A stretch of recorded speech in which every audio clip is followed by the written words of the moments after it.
Después del baile. Ustedes dicen que el hombre es incapaz de entender por sí mismo lo que está bien y lo que está mal, que todo depende del medio, que el medio lo pierde. Pero yo pienso que todo depende del azar. Les voy a hablar de mí. Eso fue lo que dijo el por todos respetado Iván Vasilievich tras la conversación que habíamos tenido a propósito de que para el perfeccionamiento personal es imprescindible, sobre todo, cambiar las condiciones en las que vive la gente. En realidad nadie había dicho que uno fuese incapaz de entender lo que está bien y lo que está mal, pero esa era la manera que tenía Iván Vasilievich de responder a los pensamientos que en él habían surgido a raíz de la conversación, y que aprovechaba para relatar episodios de su propia vida. Con frecuencia se entusiasmaba tanto con su relato que acababa olvidando que lo había suscitado, máxime que contaba las cosas con gran franqueza y veracidad. Así fue también esta vez. Voy a hablarles de mí. Si mi vida tomó el curso que tomó y no otro, no fue por el medio, sino por algo totalmente distinto. ¿Por qué? Le preguntamos nosotros. Es una larga historia. Para entenderla, tendría que contarles muchas cosas. Pues cuéntenoslas. Iván Vasilievich se quedó pensativo, movió la cabeza. Sí, dijo. Mi vida entera dio un vuelco debido a una noche, o más bien, a una madrugada. Pero, ¿qué ocurrió? Ocurrió que estaba yo muy enamorado. Me enamoraba con frecuencia, pero este era mi amor más grande. Asunto pasado, ella tiene ya hijas casadas. Hablo de B, sí, de Varienka B. Iván Vasilievich mencionó el apellido. Aún a los 50 años era de una belleza maravillosa. Pero en la juventud, a los 18, era encantadora, alta, espigada, graciosa y sublime, precisamente sublime. Se mantenía siempre extraordinariamente erguida, como si no pudiera hacerlo de otra manera, echando un poco hacia atrás la cabeza, y eso le daba, con su belleza y su alta estatura, pese a su delgadez, es más, a su flacura excesiva, un aspecto majestuoso que podría haber intimidado, si no hubiera sido por la sonrisa dulce y siempre alegre de sus labios, y sus preciosos ojos llenos de brillo, y todo su ser joven, lleno de gracia. ¿Qué manera de narrar, Iván Vasilievich? Narre como narre, es imposible hacerlo de forma que ustedes entiendan cómo era. Pero no se trata de eso, lo que les quiero contar ocurrió por los años 40. En aquel entonces era yo estudiante en una universidad de provincia. No sé si era bueno o malo, pero, en aquel entonces, en nuestra universidad no teníamos ningún tipo de círculos, ni de teorías, éramos simplemente jóvenes y vivíamos como es propio de la juventud, estudiábamos y nos divertíamos. Yo era un muchacho alegre y espabilado, y además rico. Tenía un caballo intrépido, bajaba por las pendientes en trineo acompañado de damiselas. Los patines no estaban aún de moda, parrandeaba con los amigos. En aquel entonces no bebíamos nada que no fuera champaña, si no había dinero, no bebíamos, pero ni hablar de beber vodka como ahora. Mi mayor diversión eran las veladas y los bailes. Bailaba yo bien y no estaba de mal ver. Déjese de modestias, lo interrumpió una de las oyentes. Conocemos el daguerrotipo con su retrato. No solo no estaba de mal ver, era usted un galán. Digamos que sí, que era un galán, pero no es ese el punto. El punto es que en el momento más intenso de mi amor por ella asistí, el último día de carnaval, a un baile en la residencia del jefe de la nobleza de la provincia, un anciano de buen corazón, ricachón, hospitalario, chambelán de la corte. Su mujer, de tan buen corazón como él, recibía a los invitados ataviada con un vestido de terciopelo pardo, una ferroniere de brillantes en la cabeza y el pecho y los envejecidos, arrugados y níveos hombros al descubierto como los retratos de Elisabetta Petrovna, hija de Pedro el Grande. El baile fue maravilloso, el salón era magnífico, hubo coros y músicos, los entonces famosos siervos de un terrateniente aficionado. El banquete fue espléndido y se sirvió un mar de champaña. Aunque amante de la champaña, no bebí, porque aún sin alcohol me hallaba ebrio de amor, pero en cambio bailé hasta caer desfallecido. Bailé cuadrillas, valses, polcas, y tanto como me fue posible, por supuesto con Varienka. Ella llevaba un vestido blanco con un cinturón rosado y guantes blancos de cabritilla que casi le llegaban hasta los delgados y agudos codos, y zapatos de raso blancos. La mazurca me la arrebataron, un antipatiquísimo ingeniero de nombre Anissimo, aún no puedo perdonárselo. La invitó apenas la vio entrar, mientras yo había ido a la peluquería y por mis guantes, y llegué tarde. De modo que la mazurca no la bailé con ella, sino con una alemanita a la que había cortejado. Pero temo haber sido harto descortés con ella aquella noche, no le hablé, no la miré, únicamente veía la silueta alta y espigada de vestido blanco y cinturón color de rosa, el rostro resplandeciente, sonrosado, con hoyuelos en las mejillas y ojos dulces y graciosos. No solo yo, todos la contemplaban y la admiraban. La admiraban los hombres y también las mujeres, pese a que ella las eclipsaba a todas. Era imposible no admirarla. Debido a las reglas, digámoslo así, no bailé con ella la mazurca, pero en realidad casi todo el tiempo bailé con ella. Ella, sin inmutarse, cruzaba la sala en dirección a mí y yo, sin esperar a ser invitado, me levantaba de un salto, ella agradecía mi sagacidad con una sonrisa. Cuando nos llevaban hasta ella y no adivinaba mi cualidad, en el momento de no poner su mano sobre la mía, alzaba sus delgados hombros, y para demostrarme su contrariedad e intentar consolarme, me sonreía. Y yo balsaba más y no sentía mi cuerpo. ¿Cómo es posible que no lo sintiera? Yo creo que lo sentía muy bien cuando la rodeaba por el talle, y no solo su cuerpo, el de ella también, dijo uno de los convidados. Iván Vasilievich se sonrojó, y enojado, casi gritó. Eso es lo que son ustedes, la juventud de hoy. No ven nada más que el cuerpo. En nuestra época no era así. Cuanto más enamorado estaba yo, más incorpórea se volvía ella para mí. Ustedes ahora ven los pies, los tobillos y algo más, ustedes desvisten a las mujeres de las que están enamorados. Para mí, en cambio, como decía Alphonse Karr, un buen escritor, el objeto de mi amor llevaba puesto un atuendo de bronce. No digamos desvestirlas, intentábamos incluso cubrir su desnudez, como el buen hijo de Noé. Pero es inútil, ustedes no podrán entenderlo. No le haga caso. ¿Qué pasó después?, preguntó uno de nosotros. Sí. Estábamos en que bailé sobre todo con ella y no me di cuenta de cómo transcurrió el tiempo. Los músicos, con cierto desánimo debido al cansancio, como ocurre al final de los bailes, tocaban una y otra vez la melodía de una misma mazurca. En los salones, los padres ya se habían levantado de las mesas de juego en espera de la cena. Los lacayos aparecían cada vez con mayor frecuencia trayendo alguna cosa.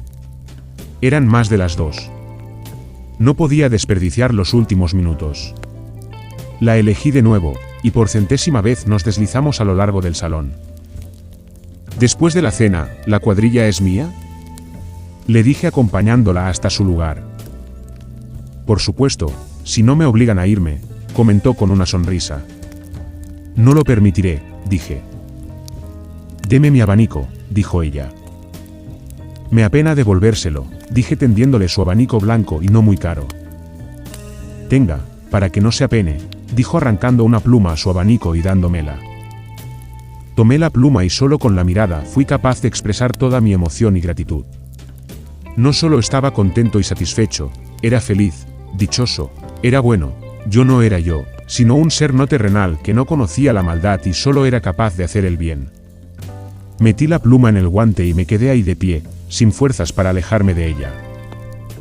Mire, están pidiendo a papá que baile, me dijo señalando la figura alta y de buen porte de su padre, un coronel con charreteras de plata que se encontraba de pie junto a la puerta en compañía de la dueña de casa y otras damas.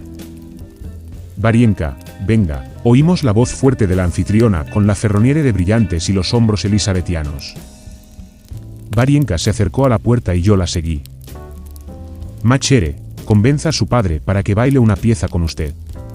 Por favor, Piotr Vasilievich, se dirigió la anfitriona al coronel. El padre de Varienka era un anciano apuesto y bien conservado, alto y de buena presencia. Tenía la cara rubicunda y un bigote enroscado y blanco a la Nicolás, unas patillas también blancas que alcanzaban el bigote, y los cabellos de la sien peinados hacia adelante. En los ojos radiantes y en los labios, la misma sonrisa dulce y jovial de su hija. Su complexión era espléndida, pecho ancho y bien plantado en actitud marcial, pobremente adornado con algunas medallas, hombros fuertes y unas piernas largas y bien torneadas. Era un comandante con el porte de los veteranos de la época de Nicolás. En el momento en que llegamos a la puerta, el coronel se negaba diciendo que ya no se acordaba de lo que era bailar, pero pese a todo, sonriendo, se llevó la mano al costado izquierdo, sacó la espada del biricú, se la entregó a un servicial joven, calzándose un guante de gamuza en la derecha. Todo como manda la ley, dijo sonriendo. Tomó la mano de su hija y se colocó con el cuerpo ligeramente girado en espera del compás. Apenas sonó la melodía de la mazurca, dio un vivo golpe con un pie, dejó ir el otro, y su alta y pesada figura, ora silenciosa y fluidamente, ora ruidosa y desbordando ímpetu, con tableteo de suelas o poniendo un pie encima del otro, giró alrededor de la sala. La graciosa figura de Varienka flotaba a su lado, imperceptible, acortando o alargando oportunamente los pasos de sus piececitos en raso blanco. La sala entera seguía cada uno de los pasos de la pareja. Yo no solo los admiraba, sino que los contemplaba con una emoción colmada de entusiasmo. Me conmovían sobre todo sus botas, ceñidas con trabillas, unas buenas botas de piel de becerro, pero no de moda, puntiagudas, sino a la antigua, con la punta cuadrada y sin tacón. Era evidente que las botas las había cosido el zapatero del batallón.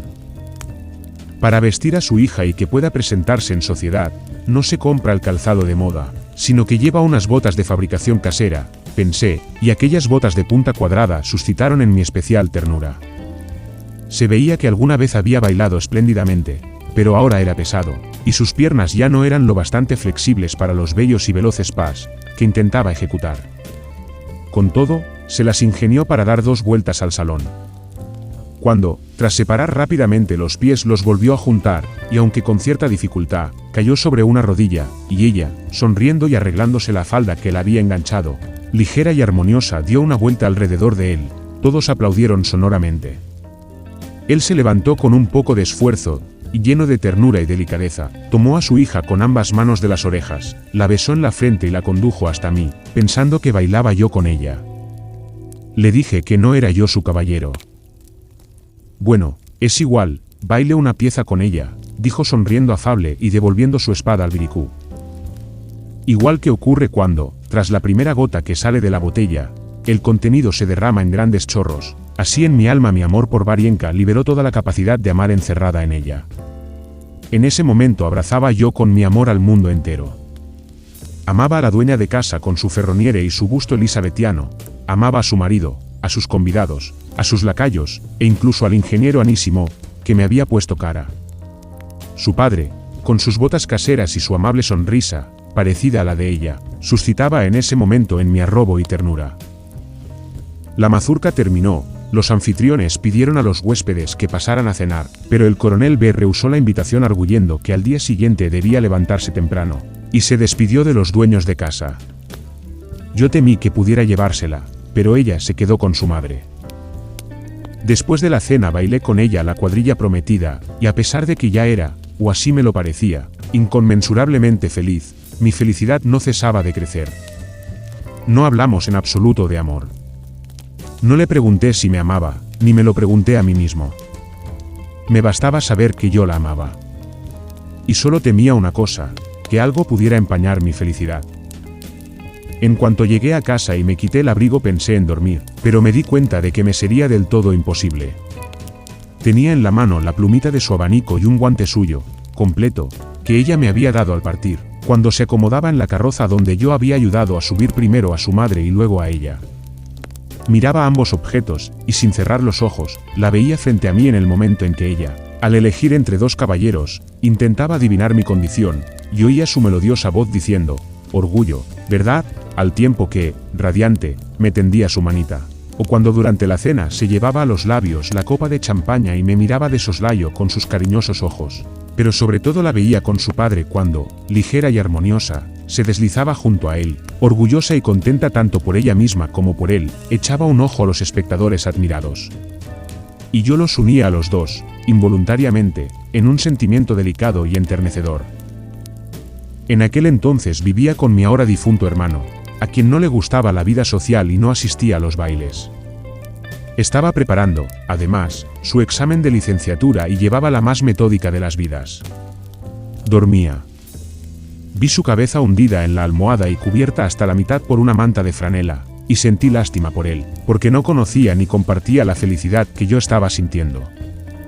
Nuestro lacayo Petrusa, un siervo de la gleba, me recibió con una vela y quiso prestarme su ayuda para quitarme la ropa de abrigo, pero yo lo despedí. La visión de su cara adormilada con el cabello revuelto me resultó dulcemente conmovedora. Intenté no hacer ruido, atravesé la habitación de puntillas y me senté en la cama. No, era demasiado feliz, no lograría dormir. Además, sentía calor en esas habitaciones tan bien caldeadas, y sin quitarme la guerrera, salí despacito al vestíbulo, me puse el capote, abrí la puerta de la calle y salí. Del baile me había retirado pasadas las 4. Habrían transcurrido 2 horas más entre que llegué a casa y estuve sentado en la cama, de modo que cuando salí ya clareaba. Hacía el tiempo propio de carnaval, había neblina, la nieve acuosa se derretía en las calles, y los tejados, todos, goteaban.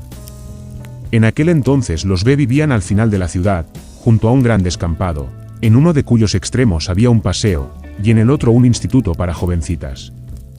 Recorrí nuestro desierto callejón y desemboqué en la calle principal donde ya se veían algunos transeúntes y algunos cargadores con trineos repletos de leña cuyos patines se hundían hasta tocar el empedrado. Tanto los caballos que bajo los arcos balanceaban rítmicamente sus cabezas mojadas, como los cocheros que se cubrían con arpilleras y chapoteaban con sus enormes botas al lado de los carros, y las casas de la calle que, envueltas en la niebla, parecían altísimas, todo me resultaba especialmente grato y significativo. Cuando llegué al descampado donde se encontraba su casa vi al final, en dirección al paseo, algo voluminoso, negro, y oí los sonidos de una flauta y un tambor que desde ahí llegaban. Mi alma seguía llena de música y de vez en cuando incluso se dejaba sentir la melodía de la mazurca. Pero esta era una música distinta, tosca, desagradable. ¿Qué será eso?, pensé y por el camino pisoteado y resbaladizo que atravesaba el descampado, me dirigí hacia los sonidos. Al cabo de unos 100 pasos, en medio de la niebla, comencé a distinguir una multitud de personas de negro. Evidentemente eran soldados. Estarán haciendo la instrucción, pensé, y al paso de un herrero de pelliza sucia y delantal, que transportaba alguna cosa en las manos e iba delante de mí, me acerqué. Los soldados con sus guerreras negras estaban formados en 2 filas, una enfrente de la otra, con los fusiles en posición de descanso, y no se movían. Al fondo estaban el tamborilero y el flautista que no cesaban de repetir una y otra vez aquella misma melodía, desagradable y penetrante. ¿Qué hacen?, pregunté al herrero, que se detuvo a mi lado. Apalean a un tártaro que trató de huir, soltó con enfado el herrero y clavó los ojos en el alejado final de ambas hileras. Yo también miré hacia allá y vi, entre ambas filas, algo pavoroso que se aproximaba a mí. Lo que se acercaba a mí era un hombre desnudo hasta la cintura, atado a los fusiles de los 2 soldados que lo conducían. Junto a él iba un militar alto con capote y gorra, cuya figura me pareció conocida. Contrayendo todo el cuerpo, chapoteando en la nieve fundida, el castigado, bajo los golpes que le llovían por ambos lados, avanzaba en dirección a mí, ya desplomándose hacia atrás, y entonces los suboficiales que lo llevaban de los fusiles lo enderezaban hacia adelante, ya yéndose de bruces, y entonces los suboficiales, impidiendo la caída, lo tiraban hacia atrás. Y, sin rezagarse, el alto militar marchaba con paso firme, dando pequeños saltos. Era el padre de Varienka, con su cara rubicunda y su bigote y sus patillas blancas. Con cada golpe, el reo, como sorprendiéndose, volvía el rostro contraído por el dolor hacia el lado desde donde le había caído, mostrando sus blancos dientes, repetía una y otra vez lo mismo. Solo cuando estuvo ya muy cerca de mí, capté sus palabras. No las pronunciaba, las gemía: hermanos, tengan compasión. Hermanos, tengan compasión. Pero sus hermanos no tenían compasión, y cuando el cortejo llegó hasta donde yo estaba, vi como el soldado que se encontraba justo enfrente de mí dio terminante un paso al frente, haciendo sonar su vara en el aire, asestó un fuerte golpe en la espalda del tártaro. El tártaro se tambaleó hacia adelante, pero los suboficiales lo sostuvieron, y en ese momento un golpe idéntico le cayó del otro lado, y de nuevo de este, y de nuevo del otro. El coronel iba muy cerca, y ya mirando el suelo que tenía bajo los pies, ya al reo, respiraba hondo hinchando las mejillas, y soltando el aire poco a poco por su dilatado labio inferior. Cuando el cortejo adelantó el lugar en el que me encontraba, vi de modo fugaz entre las filas la espalda del reo. Era una masa amorfa, húmeda, roja, tan aberrante que no podía creer que fuera el cuerpo de un hombre. «Oh, Dios», dijo a mi lado el herrero. El cortejo comenzó a alejarse, Los golpes seguían cayendo por ambos lados sobre el hombre que se tropezaba y se retorcía. El tambor seguía redoblando y la flauta tañendo, y la alta y robusta figura del coronel seguía avanzando con paso firme al lado del castigado. De pronto el coronel se detuvo y raudo se llegó hasta uno de los soldados. «A ti te voy a dar yo». Oí su voz encolerizada. «¿Lo vas a apalear, sí o no?» «¿Lo vas a apalear?» Y vi como con su recia mano enfundada en el guante de gamuza golpeaba en la cara al asustado soldado, menudo y endeble, porque no había dejado caer su vara con suficiente fuerza sobre la roja espalda del tártaro. «Que traigan varas frescas», gritó, echando una mirada alrededor, y me vio. Fingió que no me conocía, se frunció con aire infame y amenazador, y rápidamente se dio la vuelta. Me sentía a tal punto avergonzado que, sin saber a dónde mirar, como si me hubiesen encontrado culpable del acto más vergonzoso, bajé los ojos y me apresuré a volver a casa. Durante todo el camino tuve en los oídos ora el toque del tambor y el tañido de la flauta, ora las palabras: «Hermanos, tengan compasión», ora la voz encolerizada y autosuficiente del coronel que gritaba: «¿Lo vas a apalear, sí o no?» «¿Lo vas a apalear?» Y, mientras tanto, en mi corazón había una tristeza casi física, rayana en la náusea, tan grande que varias veces me detuve con la sensación de que vomitaría todo el horror que había entrado en mí, debido a ese espectáculo. No recuerdo cómo llegué hasta casa y me acosté. Pero cuando me estaba quedando dormido, oí y vi de nuevo todo aquello y me levanté de un salto. «Es evidente que él sabe algo que yo no sé», pensé del coronel. «Si yo supiera lo que él sabe, entendería lo que vi, y no me torturaría». Pero por más vueltas que le daba, no lograba entender aquello que el coronel sabía y solo por la noche logré conciliar el sueño, y eso después de haber ido a casa de un conocido y haber bebido con él hasta emborracharme. ¿Creen ustedes que en ese momento colegí que lo que había visto era algo malo? En absoluto. Si se había hecho con tanta seguridad y a todos les había parecido ineludible, era porque ellos sabían algo que yo ignoraba, pensaba y me esforzaba en averiguar qué era. Pero me esforzara cuanto me esforzara, tampoco en adelante logré enterarme de qué se trataba. Y, como no me enteré, no pude enrolarme en el ejército, como era mi deseo, y no solo no serví en el ejército, no serví en ningún lado ni para nada, como pueden ver. Bueno, ya sabemos hasta qué punto no sirvió usted para nada, dijo uno de nosotros. Díganos mejor cuánta gente no habría servido para nada de no haber sido por usted. Eso sí que son tonterías, soltó con auténtico despecho Iván Vasilievich. Pero... ¿y con el amor, qué pasó? ¿El amor? El amor a partir de ese día se fue menguando. Cuando ella, como solía ocurrirle con frecuencia, se quedaba pensativa con una sonrisa en el rostro, a mí de inmediato me venía a la mente el coronel en la plaza, y eso me producía desagrado e incomodidad, y así, poco a poco, la fui frecuentando cada vez menos. Y el amor acabó por desaparecer. Ya ven las cosas que ocurren y lo que modifica y reorienta la vida toda de un hombre. Y ustedes dicen, concluyó,